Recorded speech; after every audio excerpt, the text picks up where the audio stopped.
Jeshi la polisi la Tanzania limetoa maelezo juu ya kifo cha bidada Dafroza K Jacob ambaye alikuwa mgombea udiwani kwa kata ya Sirari kupitia chama cha ACT Wazalendo kwa mwaka huu 2025. Kwa hiyo ilikuwa mpaka 2030, japokuwa hakufanikiwa na baadaye akaweza kukamatwa na polisi kwa ajili ya maelezo na umauti ukaweza kumkuta akiwa mikononi mwa polisi. Sasa ripoti ambayo imetolewa na jeshi la polisi inaeleza kuwa ni tarehe jeshi la polisi mkoa wa Tarime au Rorya linatoa taarifa ya kifo cha Dafroza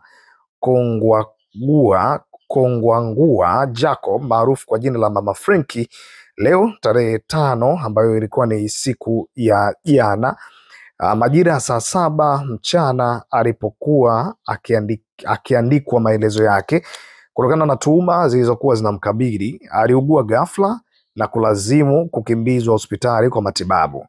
Wakati akiwa anapatiwa matibabu alifariki dunia. Uchunguzi utafanyika kwa kushirikisha wataalamu wa uchunguzi wa vifo ili kubaini chanzo cha kifo chake.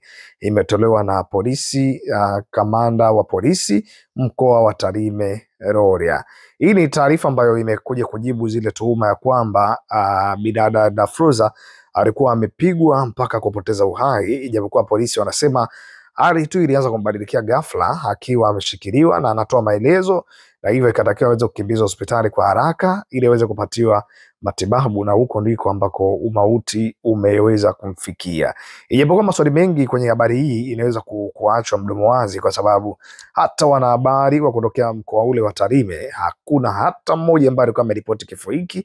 Kwa hiyo bado inaendelea kuacha maswali mengi ya kwamba inawezekana ripoti ambazo zinatolewa zikawa ni za usahihi au zisiwe za usahihi, na inawezekana vipi mtu akaugua bahati mbaya bila kufanya kitu chochote kile. Kwa hiyo maswali yanabakia kwa mengi kwa watu ambao wanawazunguka ya kwamba inawezekana alipigwa ndio maana akapelekea kupata maumivu na ikapelekea kupatikana changamoto hadi kupatikana kwa mauti ambao umemfikia, au inawezekana ni kweli ana changamoto ya afya hivyo iliweza kumshambulia mwishoni umauti ukiweza kumpata hata akiwa kule hospitali. Familia ya Dafroza, Mungu awape nguvu kipindi hiki cha majanga haya ambayo familia imeweza kuwapata.